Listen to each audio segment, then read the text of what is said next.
તો આજે હું અલગ ટાઈપની કઢી બનાવું છું. મેં કઢાઈમાં રાઈ ને જીરું નાખ્યું છે તેલ ને ઘીમાં, અને આમાં 1 ચમચો દહીં અને 1 ચમચો ચણાનો લોટ નાખીને મિશ્રણ રેડી કરી દીધું છે.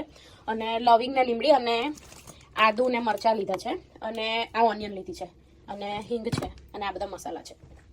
તો ગરમ થઈ ગયું છે તેલ, તો હવે હું થોડી હિંગ નાખીશ, અડધી ચમચી. અને હિંગ નાખ્યા પછી મરચાં અને આદુ નાખી દઈશ.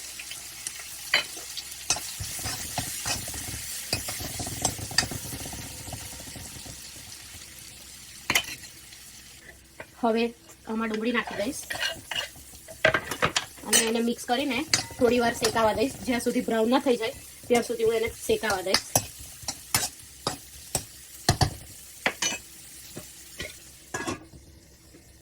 તો હવે ડુંગળી થોડી શેકાઈ ગઈ હશે, તો એની અંદર હું થોડી હળદર નાખીશ, અડધી ચમચી. 1 ચમચી મરચું નાખીશ લાલ, અને ધાણા જીરું 1 ચમચી નાખીશ. ગરમ મસાલો નહીં નાખો એમાં, પણ મારી જોડે કઢીનો મસાલો છે તો હું એમાં કઢીનો 1 ચમચી મસાલો નાખીશ. અને એને મિક્સ કરીને હવે થોડી વાર એને ફરી મૂકી દઈશ ઢાંકીને.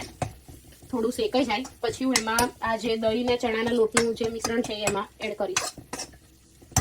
અને સોલ્ટ હું થોડી વાર પછી નાખીશ.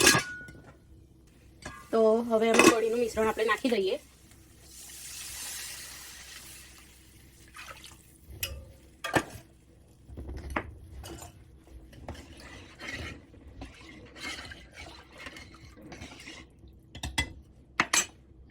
તો હવે એમાં મીઠું બાકી હતું તો હું મીઠું નાખીશ.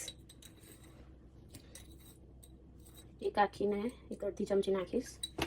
અને મેં થોડો ગોળ કટ કરીને આવી રીતે મૂકી રાખ્યો હતો તે હું થોડો નાખી દઈશ, અને એને મિક્સ કરી દઈશ.